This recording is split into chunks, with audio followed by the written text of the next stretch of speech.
You are now tuned in to the 411 for your fantasy football with your host, Autumn Wind Williams. What's going on, everybody? It's Autumn Wind Williams. You're now tuned into the 411 for fantasy football. Man, it's been a while since I talked to you guys. I know, man, life happens. Last video I made was preseason, week 3. A lot of technical difficulty happened last week, and you know, life happens, like I said. But yeah, it's halftime right now. Cincinnati Bengals against the Baltimore Ravens. Everybody expected for this to be a low-scoring game, and both defenses to take charge. But it looks like the Bengals are taking control on defense. Andy Dalton and AJ Green, Tyler Boyd, they're just having a day, man. So if you stacked up the Bengals lineup in like the Thursday to Monday game slate, I know you're feeling good right now to see the outcome of this game. I wouldn't be surprised if the Ravens do try to come back and make this game a little bit tighter. But hey, if they don't and Flacco continue to suck, I'm gonna be happy to start Lamar Jackson next week. We're moving on to this program for week 2 of the NFL regular season for 2018. We got a 13-game slate. What I'm going to bring to you on this video is 3 guys I'm considering at quarterback, 3 guys at running back, 3 guys at wide receiver, 3 guys at tight end, and 3 defenses I kind of feel a lot of confidence about. All of these players I'm considering playing, so pay close attention whether or not you like the plays or you want to play the opposite way that I'm thinking to make it more of a little contrarian in your mind. So I'm going to start it off right now at quarterback. We have the Kansas City Chiefs going against the Pittsburgh Steelers. Now this game is very high implied total based on the line betting, and I really feel like this is going to be a shootout. We got Ben Roethlisberger on FanDuel, he's 7,600. On DraftKings, he's 6,900. Although he's questionable with a minor elbow injury from a horrible first week 1 game against the Browns. It was a rain game, so I would say that had some kind of impact on his role on the field. I'm expecting Big Ben to make a comeback, a bounce back for week 2 at home with the weak Kansas City Chiefs secondary. And you can stack them with Antonio Brown and Juju Smith-Schuster. I'm expecting them to go out there and really ball out in Pittsburgh. Second quarterback is on the opposite side. Like I said, I expect this to be a shootout, so I'm considering Patrick Mahomes. On FanDuel, he's 7,500. On DraftKings, he's 6,100. And the Chiefs, they might not do well on defense, but their offense, man, they got so many unbelievable pieces on offense. What I'm expecting him to do is just go out there. He's going to be mobile and run the ball, especially if they're behind. And, you know, it's going to be perfect for him when they're behind. He's a gunslinger. He can use his legs. Although he throws interceptions, we got to look at that. But I don't think the Steelers are that great on defense. I know they had 1 game in the preseason where I believe they scored like the highest point. I mean, it might be the week 1.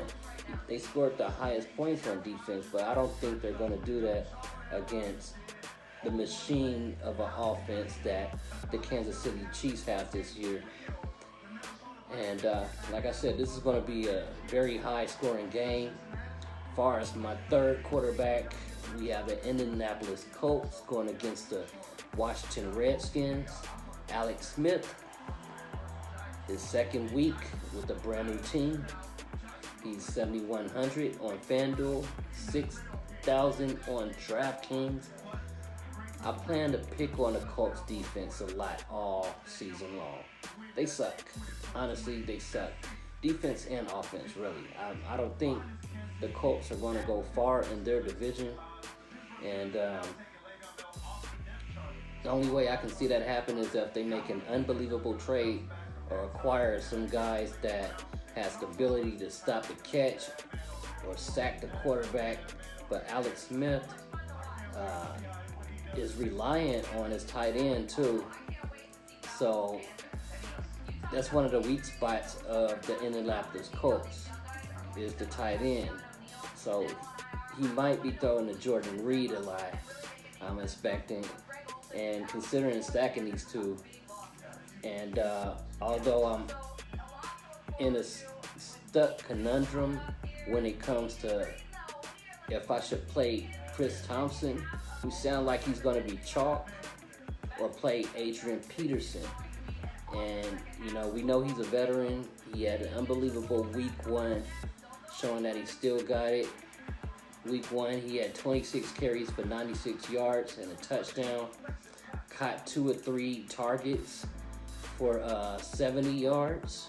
So I'm considering one of those running backs and stacking them with Jordan Reed and Alex Smith.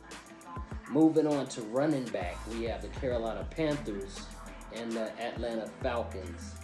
We're talking about Christian McCaffrey. I expect him to really be high on a lot of people lineups. Going to be some huge chalk this week. He's 7,000 on FanDuel, and 7,400 on DraftKings. And let's just face it, Falcons defense is in trouble. Their defensive stars, Canu Neal, Deion Jones, being injured. You know, they're both on injured reserve right now. So that's going to really trickle down their ability on defense, especially against Carolina Panthers team that likes to run a lot. The quarterback likes to run. They got Christian McCaffrey.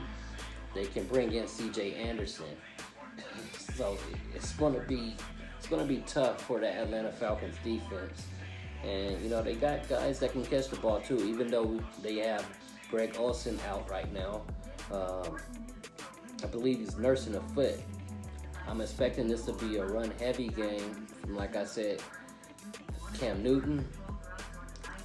Might see a little bit of, I wouldn't be surprised if C.J. Anderson get a touchdown, but definitely Christian McCaffrey, hoping that he get at least two touchdowns and some catches. Moving on to my next running back with the Kansas City Chiefs against the Pittsburgh Steelers. That's right, I'm targeting this game a lot because it's the highest implied total game for this week too. I'm going to go with James Conner. On FanDuel, he's 7,000. On DraftKings, he's 6,700. The Steelers removed Le'Veon Bell off the depth chart, as you all know. So if you want to do a full stack of the Steelers, I would not be mad at you about that. Like I said, the Chiefs' defense is bad this season, period. And James Conner, substituting for Le'Veon Bell, he went out there and made Le'Veon Bell numbers. Even though they went to double overtime, he did a lot of great things that we used to see last year from Le'Veon Bell in mid-season. On 31 carries, he got 135 yards, 2 touchdowns last Sunday against the Browns. He also caught 5 for 6 targets for 57 yards, but lost a fumble. I don't know, that might be a little bit of a setback for him, but I don't think too much. So with Le'Veon Bell questionable about being in the game unless he somehow show up and they look at him like he's the savior of week 2, I don't expect him to play. It's going to be James Conner on that field getting a lot of dump offs from Ben Roethlisberger and a lot of handoffs. I'm expecting at least a touchdown. You know, they're going to pass the ball around. They got Juju, they got Antonio. It's going to be a nice game, man. I can't wait to see it. I'm really juiced to see that game. Kansas City Chiefs versus Pittsburgh Steelers. That's pretty much the game of the week to me.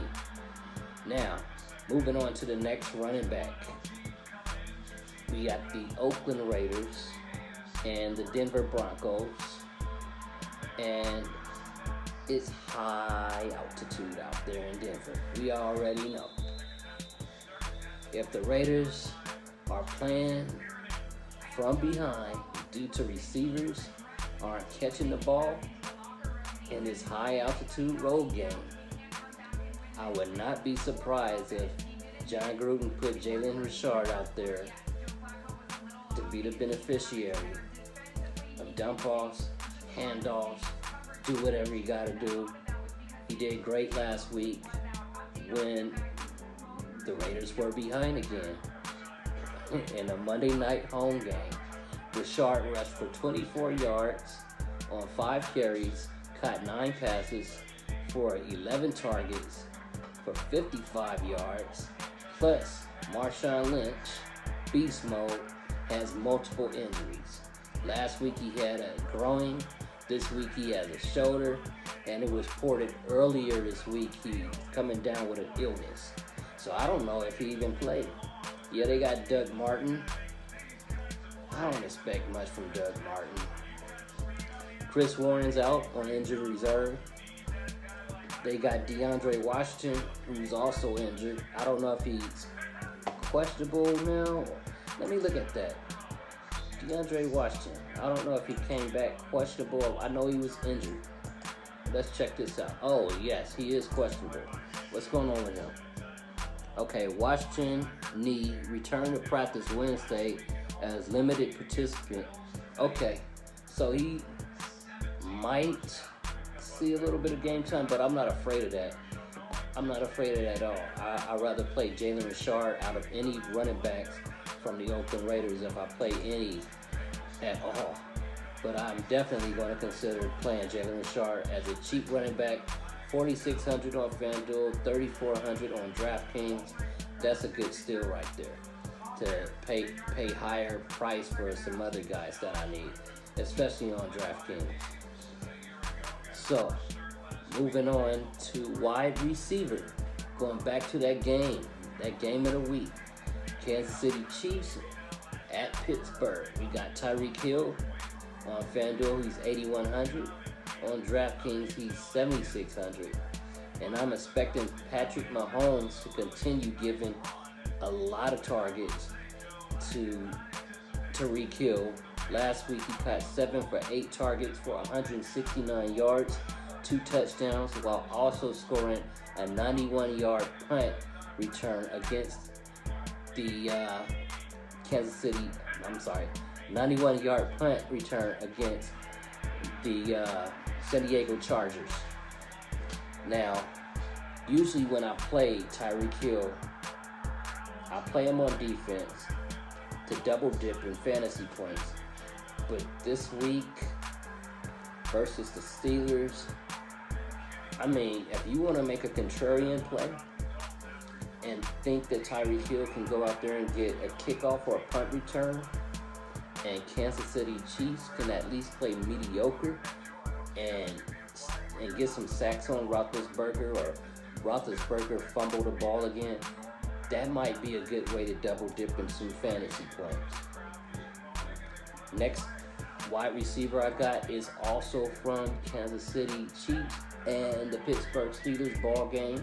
On the other side, I'm talking about Antonio Brown. I already mentioned how I'm considering stacking him with Roethlisberger and also James Conner.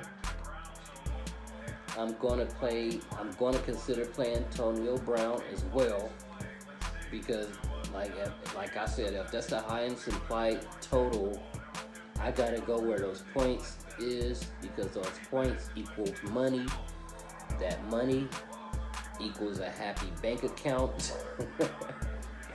Even though it's chalk, I'm gonna have to do that, but put some guys in there where I can at least get some lower owned guys like a Jalen Richard or something, to where it's probably not going to be a highly owned Jalen Richard that a lot of people have, to make my lineup a little bit different. Now, Antonio Brown, with Le'Veon Bell being a no-show this coming week 2 again, I see him being the number one receiving target as usual against the Kansas City Chiefs. So I wouldn't be surprised if he catch 10 passes for over 100 yards and 2 touchdowns. I wouldn't be surprised if it's a 40-something points on the Chiefs side as well as the Pittsburgh Steelers side. They're going to go out there and score big time, dude. I mean, I say 2 out of 10 times it might be a low scoring game. That's how confident I am in this Kansas City Chiefs and Pittsburgh Steelers game. So you guys pay close attention to those players. I mean, if you want to go very contrarian, like take the third receiver from each team and, you know, a backup running back or a tight end from one of the teams, I wouldn't be mad at you about that, because at least you're playing parts of that team that might have a chance of going off, and then you stack at higher priced guys to be above the field. That would be smart, but I'm not taking a chance like that. I'm playing the superstars in this game if I play anywhere. Moving on to the next wide receiver we have in New Orleans, the Cleveland Browns and the New Orleans Saints. Now everybody's talking down on the New Orleans Saints defense. I don't think they suck. I think they're going to bounce back. And I'm afraid to play players going against Marshawn Lattimore still. I know he's going to be targeting Josh Gordon.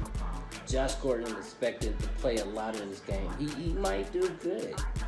Josh Gordon might actually go out there and do good against Marshawn Lattimore, but I'm not taking any chances.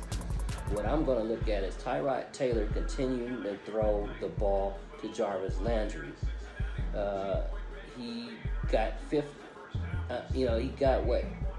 15 targets last week, caught 7 of them, and he got 106 yards. Now I'm expecting him to have more of a consistent pattern like that week by week, and wouldn't be surprised if he get 15 plus targets this game and a touchdown. So I'm going to play Jarvis Landry, especially like say New Orleans Saints is ahead and Tyrod Taylor does not like to throw the ball down the field a lot. He'll toss the ball to Jarvis Landry to get the catch and yards after to move down the field. If, like, say, New Orleans Saints playing prevent defense, that would be a good way to go to stack up some fantasy points.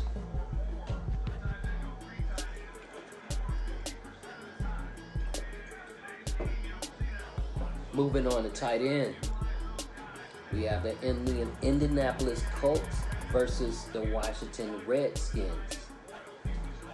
Like I said, I'm considering doing a stack with Alex Smith and Jordan Reed. On FanDuel, he's 6,200.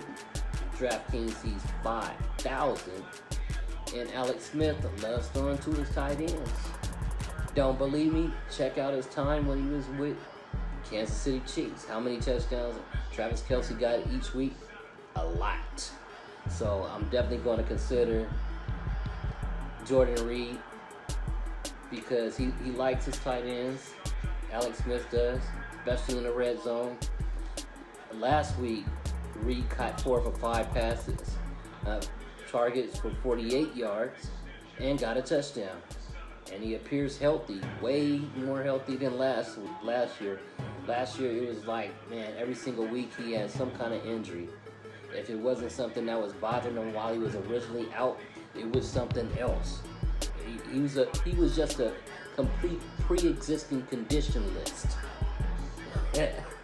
I mean, man, I wouldn't be surprised if he got herpes in the eye, and his right toe is broken, and his ear is numbed, and he don't know why.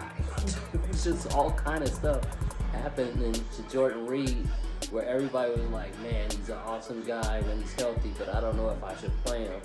He's always had a questionable tag. It drove everybody in the DFS community nuts, man. But this week, week 2, I'm definitely considering playing Jordan Reed.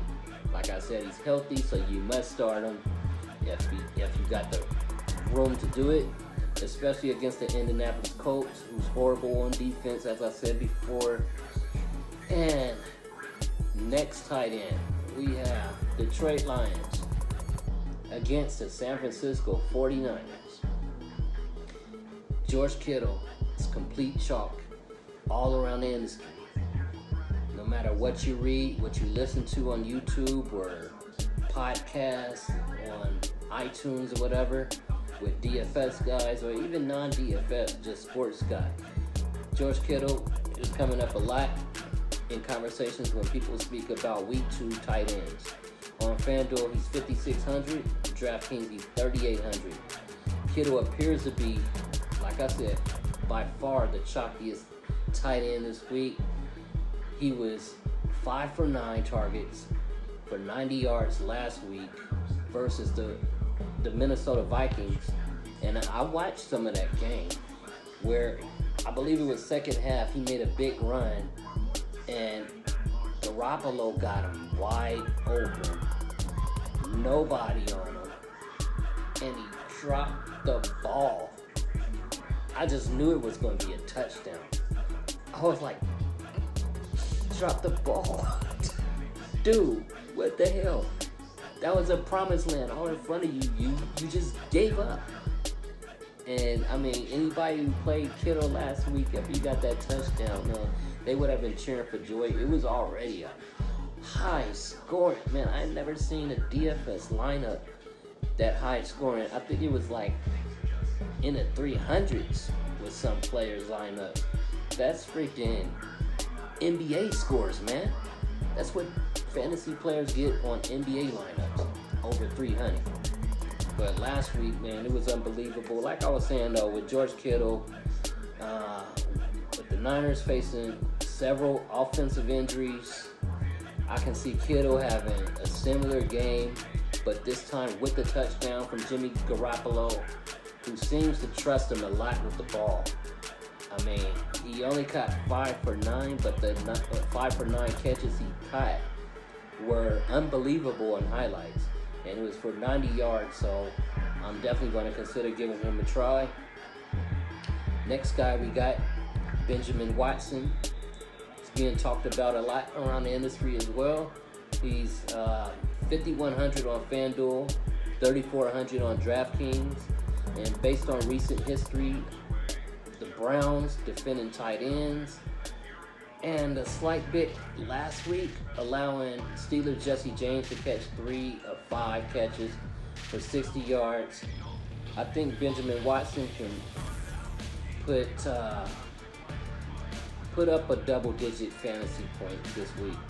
You know, Watson caught 4 passes for 44 yards last Sunday in the loss to the Buccaneers. But this guy, he has the ability to go out there and do something positive for our lineup. So yes, do consider Ben Watson. New Orleans Saints versus the Cleveland Browns. Definitely a good look right there. As far as defenses,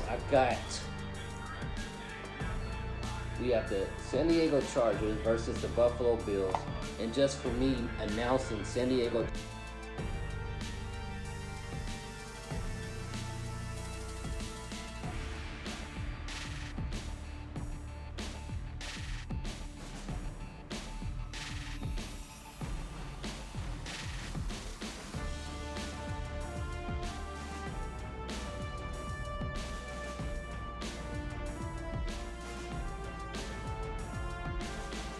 because it's just funny to me. Josh Allen against this San Diego Chargers. It's no competition, man. Even with an injured sitting Joey Bosa the second week, the Chargers secondary is going to destroy him with interceptions, just like they would have Nathan Peterman played. I mean, Josh Allen, he's an okay quarterback, but he does not have accuracy. Plus, when you're going against a strong defense like that, a rookie already aware of how strong they are, he's going to be a little jittery, man, and make bad moves and throw the ball away a lot. And, because he's going to get rushed by the defensive line, too, and get taken down on sacks. I wouldn't be surprised if he fumbled the ball. I mean, yeah, he can try to toss the ball quick to LaShawn McCoy, but did that work last week for Nathan Peterman and the little time him and LaShawn McCoy had on the field? No.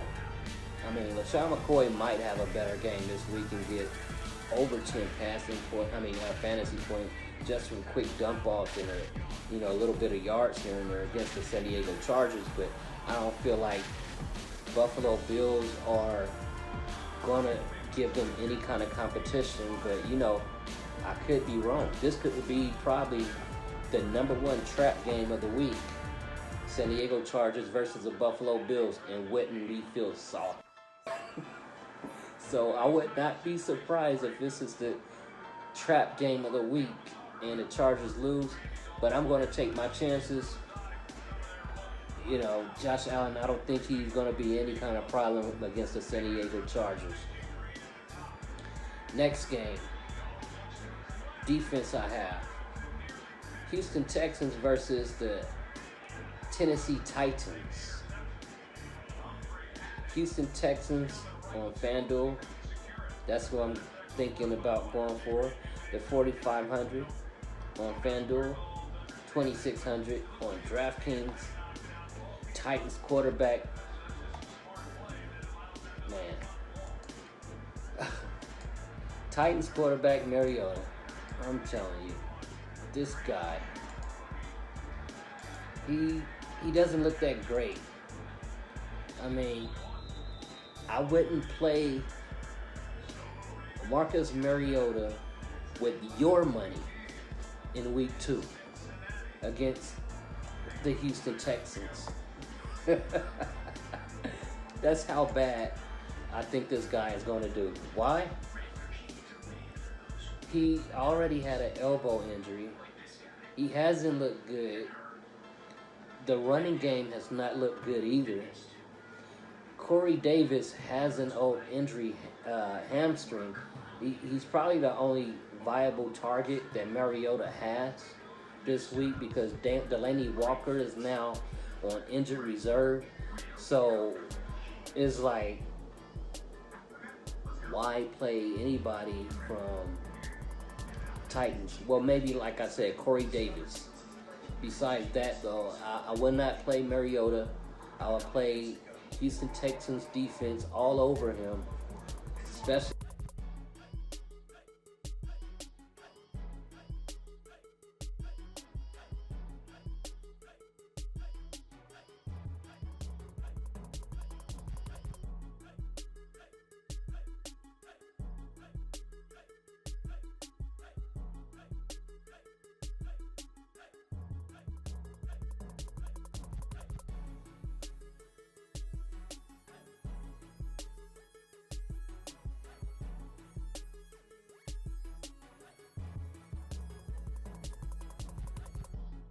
He helped coordinate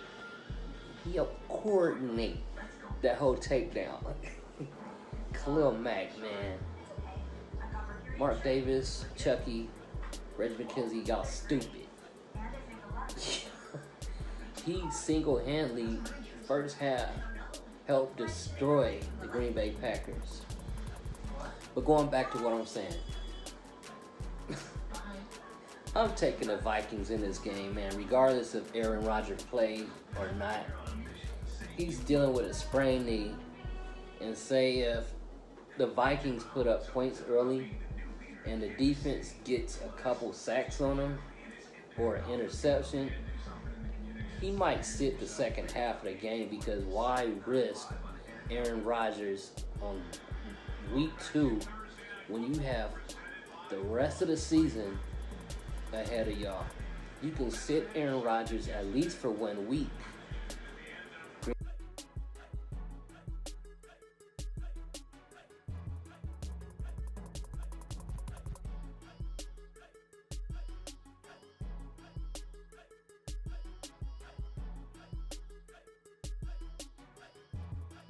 chamber or something, man, just for 1 week.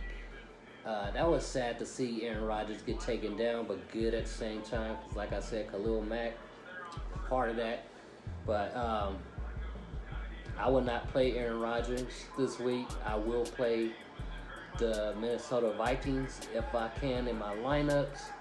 And I think it would be foolish for Green Bay to play him after week 1 injury and possibly lose him multiple weeks like they did last year. But that's just my opinion. Now that's what I have for you guys for week 2. What I plan on doing though this week, and give y'all a little bit more activity. I do updates and now and then share tweets on Twitter, but I want to get more active on Instagram, so make sure you guys follow me at, you see the address right there, right? The 411 DFS. At me right there on Twitter and Instagram. I'm planning to be on Instagram either Saturday night or Sunday morning for any questions you guys might have on your lineups, or whether you need quarterback, running back, wide receiver, tight end, defense. You want some kind of advice, I'm going to be there for you. Just, you got to follow me on Instagram so you can get the alert when I'm going live. That's the only way you're going to know. Don't inbox me, because if you inbox me, I'm going to be too busy answering questions with whoever's listening to me live on that broadcast, on that live feed, or whatever they call it these days. So that's what I have for you guys. I'm going to run right back through it. We have quarterback Ben Roethlisberger, Patrick Mahomes, Alex Smith. Running back Christian McCaffrey, James Conner, Jalen Richard. Wide receiver Tyreek Hill, Antonio Brown, Jarvis Landry. Tight end Jordan Reed, George Kittle, Benjamin Watson. Defense, you have the Chargers, the Texans, and the Vikings. Now, make sure you like, comment, subscribe, share this video.